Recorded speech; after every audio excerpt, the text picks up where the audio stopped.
Welcome to the Live One podcast. I am Steven. I'm here with the other Steven. How's it going? And we just went down to RSMP Gaming, or Running Scared Motion Picture Gaming, near YouTube channel in the Northeast, to film some battle reports. So we didn't get a chance when we were down there to do like a post-action report, kind of talk about the game and thoughts and all that fun stuff. So we thought we would do that here. It was a 4-hour drive because we got stuck in Massachusetts traffic, which, is figuring, right?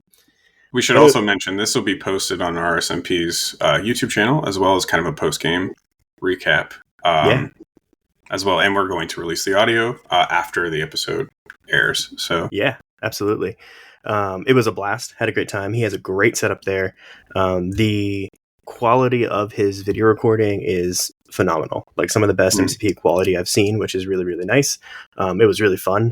I don't know about you, Steven, but I had a blast. Yeah, he's also an amazing guy. Very, very enthusiastic about vamping everything up and just so accommodating. We walk in, he's like, you want, a Pepsi, a water, and more options. Yeah. I don't remember all of them, but and again, it was just great. Really nice because he's really big on building community, which is also really nice to see. Not so much there for himself, which is awesome to have somebody like that in the community around us. Yeah, and we don't, we're kind of lacking in the MCP arena in general, we're kind of lacking some really well done, thought out battle reports occasionally, and we're also lacking someone in our own New England area that does a lot of video content. So he kind of fills a definite need in our community. So absolutely, and I believe you had a lot of fun. You're probably going to go back down to that area at least, kind of near his local store, right? Again. Yeah, a couple of weeks. They're Jin's hosting a tournament, if you know it. I forget the hobby shop, but a couple weeks near Springfield, Massachusetts, northern Connecticut. Is it Midtown? Yeah, Midtown Games. Yeah, I think it's Midtown Games, the one that's going to. There's about 8 people already signed up, and a friend of ours from up here, John, and I are driving down to kind of check it out and just hang out with the guys. So nice. If you're around, join us. Yeah, you should do it. So brief little recap. Steven and I played. I played my shield. Steven played defenders. I did something different. I wanted to play new shield kind of stuff. So I was playing Namor leadership to try to do some reroll bubble stuff. Had a blast. We got a really good crisis setup for that. Actually, we were playing on Scoundrels and Montesi, and so it was really fun to play Scoundrels. Usually as a shield player, I hate that list because I like to shoot people, and so it was really nice to kind of go wide with a bunch of long movers and all the reroll bubbles. We played at 20 threat. Just quickly, you can see in the video, but I brought Nick Jr., Agent Venom, the Black Widow, Namor, and Zemo 3-threat. And Steven, do you remember what you brought off the top of your head? Yeah, it was Amazing, Bill, Miles, Daredevil, and Shang-Chi. Yeah. Amazing Spider-Man, for those who don't know. 2 Spider-Mans, technically. Yeah. So that was really fun.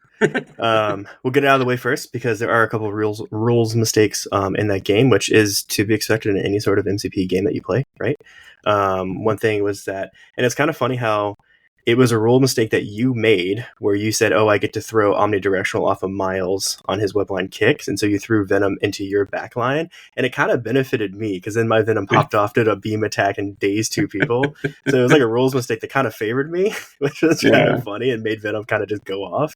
So that happens. But then it was also funny because later in the game we catch it and you do an actual away push. So stuff like that sometimes happens, is that one little tiny word. And looking at his card, it's like where it says away is it's at the end where the text goes down to a second line, and so your eyes just naturally skim over it and just see the small, and you go straight for that.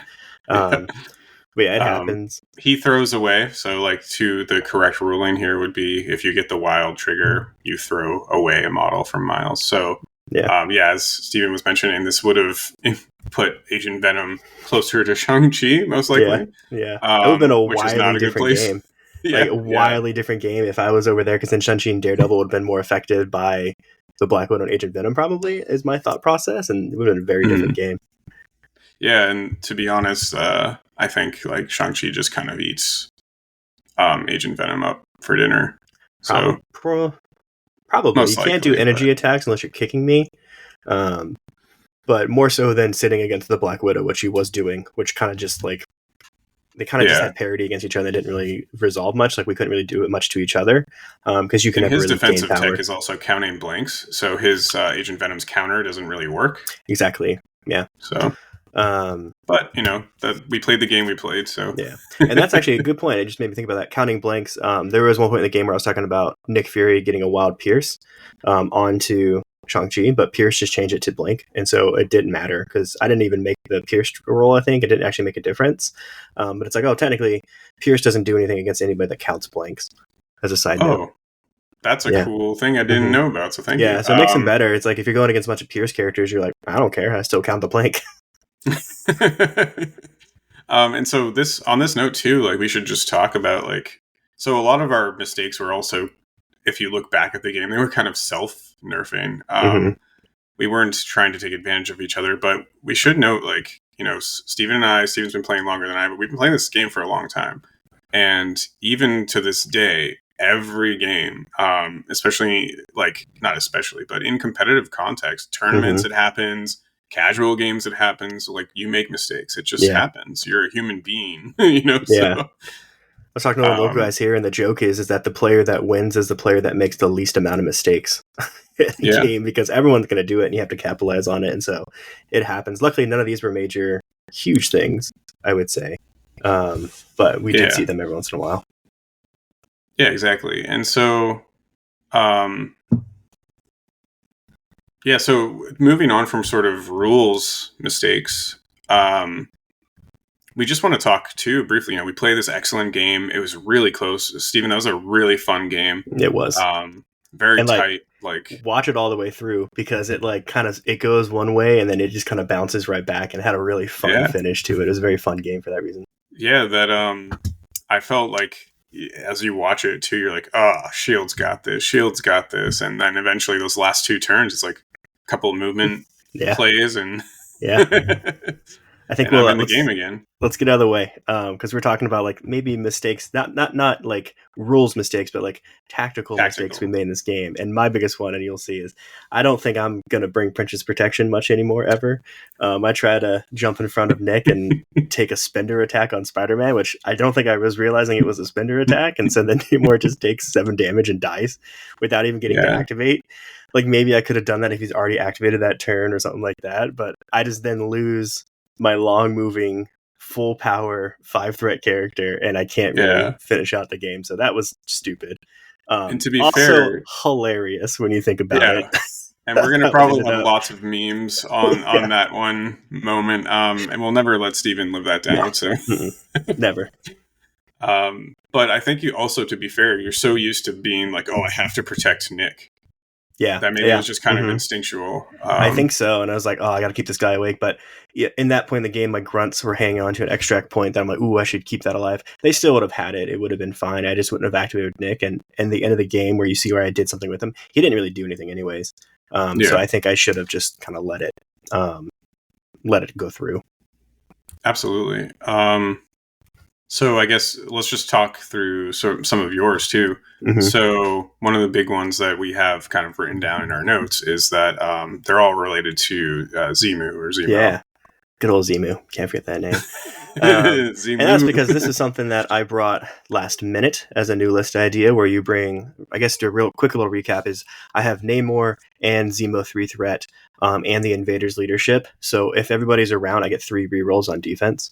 And so Zemo was fairly new. Of course I played Zemo 3. I played against him. He's everywhere. He's a very good character, but I haven't actually played him in a very long time, maybe since first trying the game out of the core set, realistically. Oh, wow.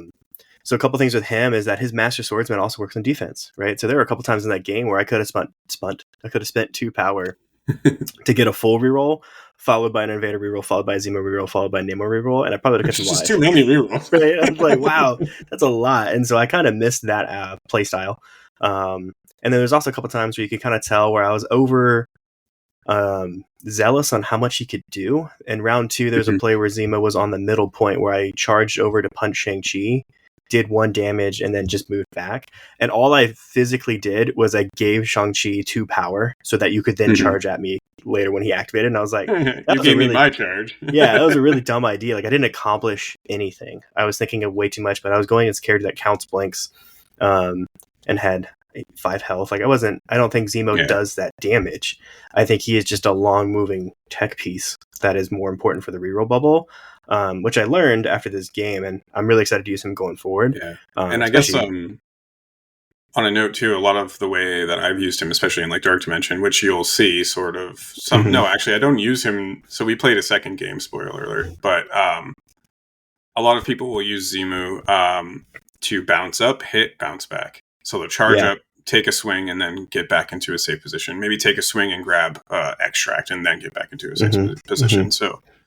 Which I think is a really good playstyle for a squishy little 3 threat that has a reroll bubble, because then you keep his reroll bubble near and around your other characters, which I think is his biggest strength. Absolutely. And I think also part of the problem, like, well, not problem, but in that particular game, I'm not even sure you need a Nick Fury. I was like thinking about that this morning. Yeah, too. I didn't really use him like at all to his fullest. That is a good, like, what if Iron Man 4 threat was in there instead? That's what I was thinking of. Yeah, maybe a little different because I miss out on the grunts. I didn't really use the grunts to their advantage either. Like, they picked up something early game, but I could have picked that up. Though, to be anybody fair, else, and they died. And then because we were so spread out on that map, I didn't really have the ability to build power on Nick. He was just kind of sitting on this point doing nothing really. And so I only Iron Skied once in that game. I mean, maybe even you send him to the middle so he gets some. Yeah, maybe be more aggressive with him, and maybe that's a good point. Actually, talking about Zemo, maybe keeping Zemo back on that point with that kind of bouncing mechanic with his charge, and then having Nick further up to get that power to actually be able to do more. Because Nick is usually one of the bigger power damage outputs I have. So yeah, that would actually have been a really good idea. Is use him. And then better. If Nick dazes, you kind of want him to daze once, and then you move him to a different point where he's safe, and now he's just a piece that's. Giving you a round or two of that fallback mechanic. So and if I let him daze, then that's 6 power right there, and so that's 2 Iron Sky activations, and I still have my grunts up and stuff. So yeah, I definitely don't think he really did much in that game, unfortunately. Yeah, and we talked about Princess Protection, but we'll mention it again. So don't do it into a spender. And like I was trying to on the ride home. Go ahead. I was just gonna say on the ride home, we were having just a laughing fit from that. Like from that moment. We just started making fun of Namor so much, and it was hilarious. So it's like Nick's got to get punched by Spider-Man, and then it shows Namor like running over, and then trips and falls and impales himself on a fence and just dies. Like, yes, or gets impaled with a Daily Bugle sign. Yeah, amazing. Yeah, I'll protect you. Poor guy, made a mistake. Yeah. Okay, and so like we'll kind of move off you a bit too, I think. So some of the mistakes I know that I made are clearly pointed out in the video. The biggest one being the 2 tactics card plays. So, or even 3 tactics card plays. So initially, initially, you can cut this out, Josh, if you want. My throat's just like bugging me. Okay, so initially, I'm sorry, Stephen. I'm going through puberty.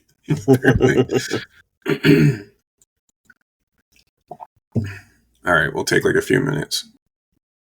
You have it. Whoa. We'll like wave our hands. Solid cut here. And if you don't cut this, I guess it's just funny. Yeah, whatever. But anyways, I'm gonna have to cut the audio. So we'll talk about the mistakes that I sort of made. So initially, and you can kind of see them in the video. Initially, it was that one with fallback. So you graciously, as a good sportsman, allowed me to take that back in game, but that would have been also changed the game as well as, just as impactful as the Miles throw. Yeah. So in a different way, probably. Probably, I think so. Maybe not actually, because I was kind of in the same spot anyway, so it would have been a little bit safer, but you're right. And you never really know. Like, even if you take back mistakes, sometimes little things don't actually end up changing the game, especially early game. But that one, the sacrifice when you targeted Amazing before he had activated in like turn 2, if I should have sacrificed into Bill, that would have maybe killed Bill. Because also a thought process of that too, like that would have been wildly different, because then like, oh, maybe they both stay alive actually, so I don't score the middle point.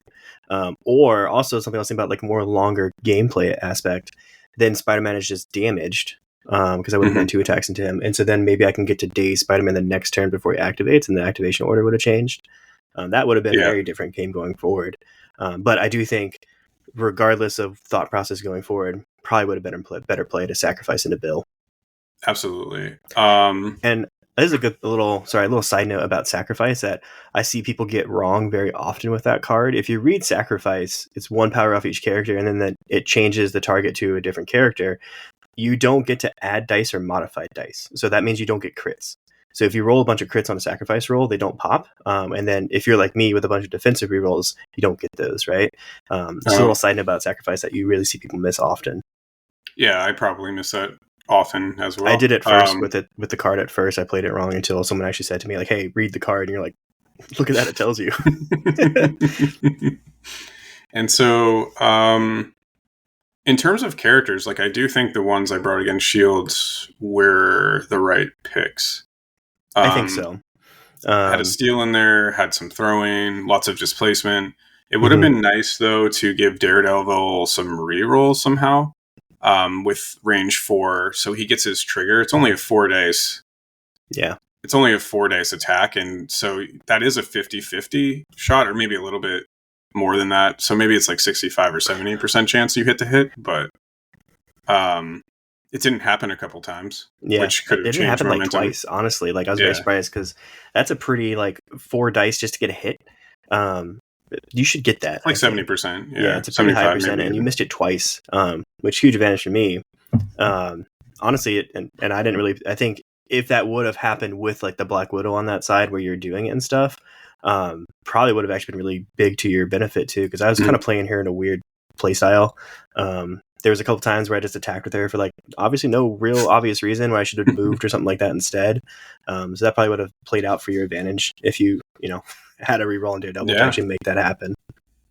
Yeah, I'm noticing like there were a few things too about momentum on my end that could have been better. Maybe because of bad dice rolling, but also just because like you said, if I had done that sacrifice play too, it's like then Amazing pops back. Now Shang-Chi can come to the middle, which is what he likes. So do you have a defender's piece that gives another reroll off there that you could have done without being within range of Daredevil's leadership? I don't. Yeah, I don't really think so. Unfortunately, yeah. And again, so like realistically, that trigger should happen more often, but sometimes you're unlucky. I mean, but it's a dice game, so.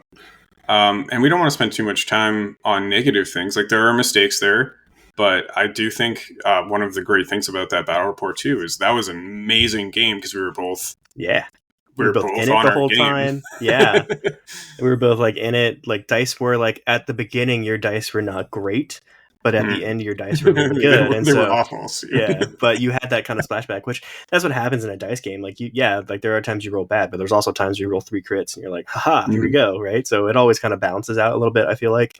And I missed a crit, by the way. On that amazing Spider-Man attack I noticed when I was rewatching the BattleReport, I had 3 crits. I only popped 2 of them. Oh, so yeah. I just missed it, so. Yeah.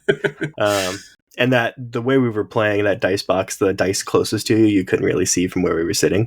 So I'm not surprised by that. And so we were kind of playing, and I do want to point this out too, especially for those like newer to the game. There are sort of multiple play styles that you can run, and that kind of technical moving, attacking here, pinging there. That's how I play, especially. And Steven was also not particularly used to that style of play with all the throwing, all the displacement. There's also a different style where you kind of like run an EMAP, which you see a lot too. Which is more what I have experience with, right? I'm used to running down the middle, shooting people a lot. And so this is really fun for me because it's a very different play style. And both lists doing it, I thought was very fun as well. Yeah. And to be fair too, one of the biggest things to point out here is, if Steven had run his OG shield, maybe Namor's gone, and he wouldn't have been able to play that style, which is why it's important to kind of have your list built for both. Yeah. Because you run into that all the time. Like I know a local player here, Andy Murray, plays kind of the same displacement style. And it's funny because like we've played against each other in the past where we've been on Scoundrels and you were playing Criminals is different, but I brought more of my standard shield with Iron Man Stark Armory and stuff. Did not end well. And it's funny, after this game, I actually put Scoundrels in my list, in my 3. Oh, because I was like, that was wow. really fun and it's very different. And I think against webs and stuff, I probably have good play there. And so I was like, I want to do this again. I think I have a good play chance here with the shield list I did bring, because I got the list I brought. I really liked. I mean, I had Venom on board to take off cover. You had 2 webs characters, so I got to ignore their rerolls. I had 3 long movers. The only thing I didn't really have was like an obvious steal per se, but I really, really enjoyed what I brought in that. Yeah, so maybe 5. In the future you even think about adding Rhino or something for kind of that momentum steal. He would replace Nick. So. And I have Silver Sable on my list of 10 right now, and she's kind of on the edge where she might come out for a steal piece. I just don't know which steal piece per se, and I want to see how the meta kind of develops more with it. I guess steal piece, I do have Namor. He is my steal piece. Is even better. Yeah, and not a 5-threat steal, right? Yeah. And he only assets, so that's why I have all assets in my list now, but that's a different topic. But yeah, there could be a place for a little bit of change right there. Absolutely. And so as we noticed, because of this play style, movement becomes, or not even just movement, positioning, like where your characters are to be the most effective. Like later on in the game, I think it was around 3-ish, where I was looking at a charge with Namor over to Shang-Chi to be able to stagger him, but I think I was just out of it. Imagine if I could do that. Imagine if I could just do a charge over, stagger him, and then move back. Would have been very different if I had my positioning a little bit better for myself. Yep. And then the clawback, is a good example of like decent movement tech. Like I started just getting into my brain. That's how my brain works. So I'm like, okay, I got to move here, position here. And that ended up, winning me the game by 2 points. So, And so we have another great thing too, which is always in our podcast, is smacking the shit out of Namor. And he went down pretty hard. Yeah, that's fun. Nick enjoyed it, so I think he was laughing on the sidelines. You can't hear him in the battle report, but he was definitely cracking up a bit. He was probably enjoying himself watching that guy fall. And now we have to send him lots of Namor swag to his house to do the opposite to him. Yeah. Okay, so other good things too, Steven, that you enjoyed about it. Fun game. I thought terrain setup was pretty good. Nothing super weird there. It wasn't super one-sided one or another. Even though I lost the game, I still really enjoyed that game. I don't really care that I lost it. It's still really, really back fun. And forward. Yeah. It's just a really good game overall. Again, I kind of feel like I unlocked some list options for myself by looking at this. And I'm really excited to take that and run with it and see how I can feel about them. Yeah. And, welcome to the dark side, the movement mission play side. Feels like a whole different new list that is a new faction I unlocked with S.H.I.E.L.D. Yeah, so Steven and I Nick and I were talking a while back to Steven about why I think, this is related to our Defenders podcast even, why I think Defenders, and actually Scoundrels wasn't in my list originally. And then I started having these crazy ideas about like moving away from EMAPs. And I remember you were like, oh no, Defenders are an EMAP player, but you kind of saw the perfection of that one-on-one attack style, how they push and pull and make some of that. I would agree. And it also sits back to, I had that mindset because of the echo chamber where everyone's like, you bring Hulk on an E and you do this. And honestly, if you had, we don't know for sure, but I feel like if I was going against that Defenders list that wanted to run down the middle, I think I outdo an EMAP versus Defenders. I do it better, I think. But I think this was a good example of like, hey, don't just listen to like what we say on podcasts and stuff, right? Like take stuff. This game is really, really good for experimenting, and you can go really do weird stuff. And you can do a lot. And so don't always think, I have to do this. Yeah, and imagine the mirror, like my list versus an EMAP Defenders list. I would just walked all over them. Yeah. Displacing Hulk, like staggering Hulk, and then I'm jumping around the board. Yeah, that's a good point. Probably not going to go well for especially with Shang-Chi, and to do that little goose thing when he flips, and you can just pull everybody away off the things. Yeah, like that's a really good point. I probably would have taken Agent Venom in that matchup because he's now in, he's in my list. So and I know down here in sort of our notes, you have like a little point about Zemo 2, if you want to mention that as well. Yeah, just different listy ideas where, again, I like the double reroll bubble. with Namor Zemo.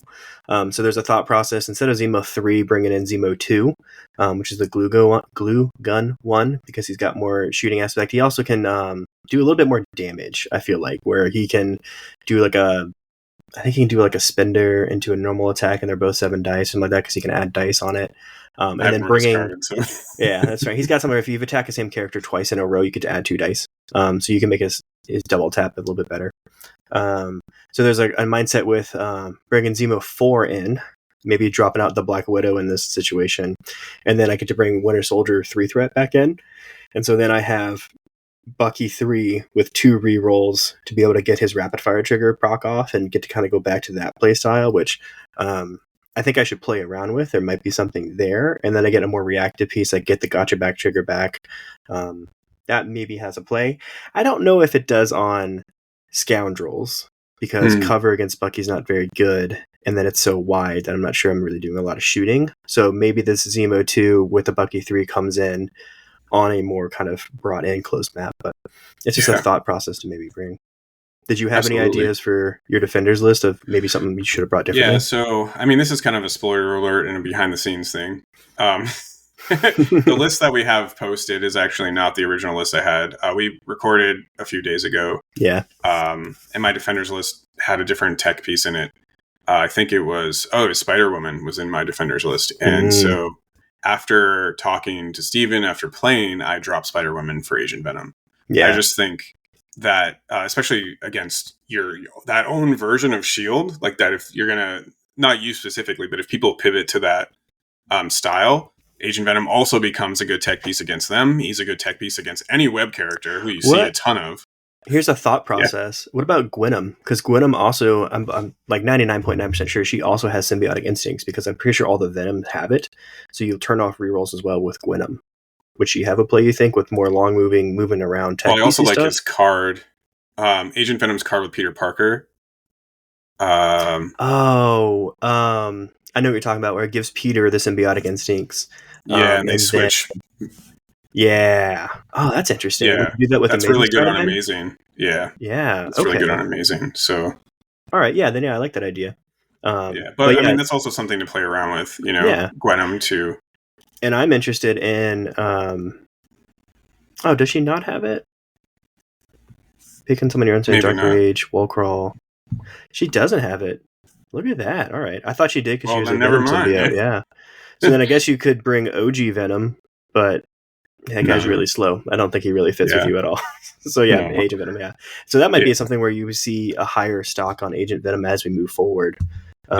Because I also have Gwen in my original list too, and I just like Ghost Spider's tech more than Gwenom's. So. Yeah, and if Gwenom doesn't have the ignore rerolls, then it doesn't serve the purpose that you're looking for. So I agree with you that maybe Agent Venom. I love Agent Venom. I've always been a really big fan of him.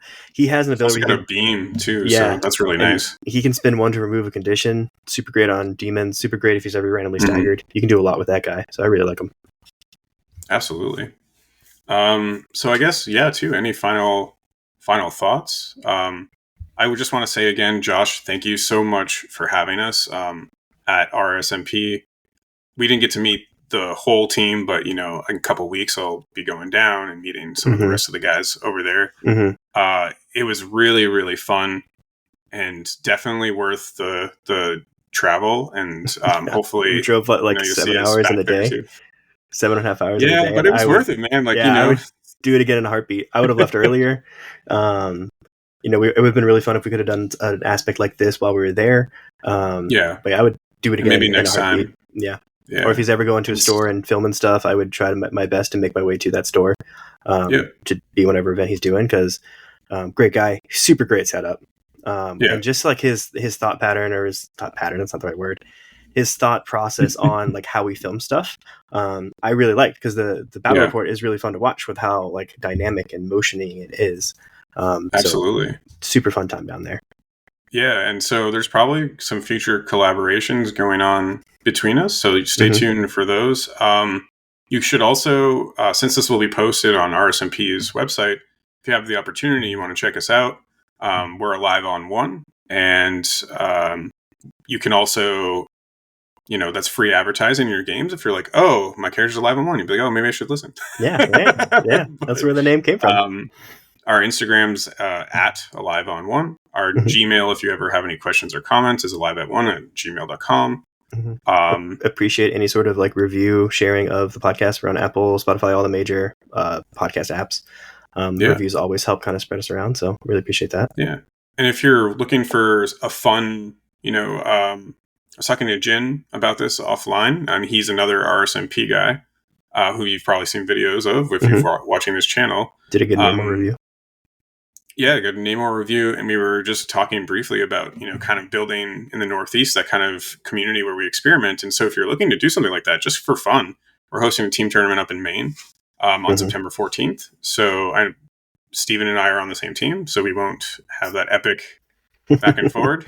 But then something fun off that is that the rules for this team tournament is going to be a little bit different.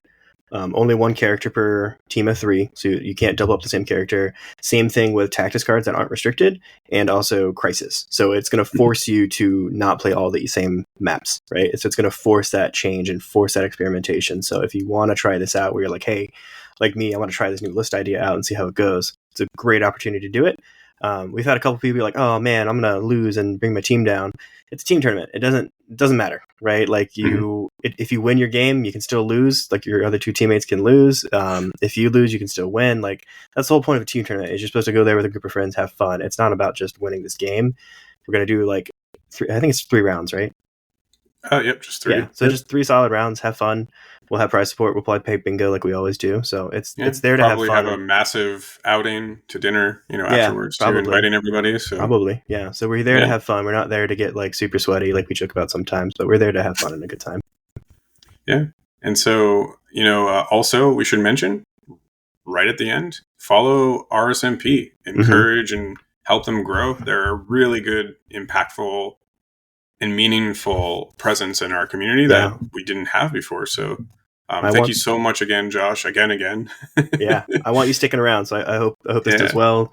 Please follow, watch his stuff. I really want him to stick around in the community, just to how positive it is. I really want to see him here long term. Absolutely.